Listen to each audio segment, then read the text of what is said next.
Hello guys, तो आज का जो हमारा क्वेश्चन है इसमें देखा है bob is whirled in a horizontal plane by means of a string with an initial speed of omega RPM. The tension in the string is T.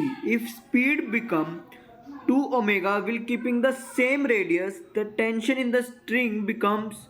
और ये जो क्वेश्चन है ये आ रखा है नीट 2024 में और यहाँ पे मैं 4 ऑप्शन दे रखे हैं. तो गाइस हमें पता है कि यहाँ पे बॉब है वो सर्कुलर मोशन कर रहा है, ठीक है गाइस, और हॉरिजॉन्टल प्लेन में कर रहा है. और यहाँ पे हमें ये भी पता है कि जो टेंशन की फोर्स होगी वही इस बॉब को सेंट्रीपिटल फोर्स प्रोवाइड करेगी.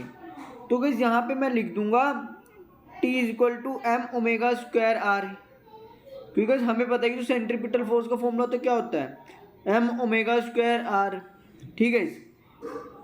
तो गाइस पहले वाले केस में हमें क्या दे रखा है कि इनिशियल स्पीड ओमेगा है और रेडियस तो हमें कह रखे कि दोनों केस में सेम है, ठीक है. तो मैं आर कंसिडर कर रहा हूँ तो इसको ऐसे ही रहने दूंगा, ठीक है.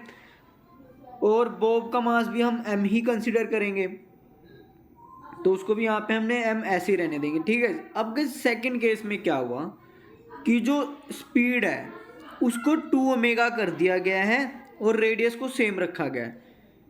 तो गाइस यहाँ पे भी जो टेंशन होगी वो सेंट्रीपिटल फोर्स प्रोवाइड करेगी. तो यहाँ मैं दूसरा केस है इसीलिए मैं यहाँ पे T1 लूँगा, ठीक है.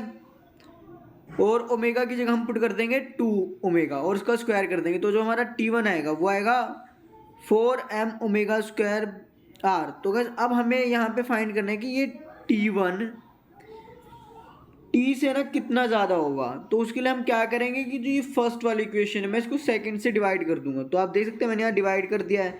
तो यहाँ पे गाइस क्या होगा कि m ओमेगा स्क्वायर एक दूसरे को कट कर देंगे. तो जो यहाँ से हमारा T1 आएगा वो आएगा किसके इक्वल 4t के इक्वल. यानी कि जब हमने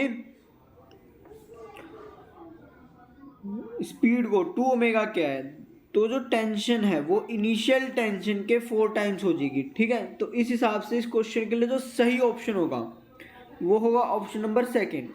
और गाइस अगर आपको कोई डाउट है इस क्वेश्चन में तो कमेंट करके बताइएगा. Thank you guys.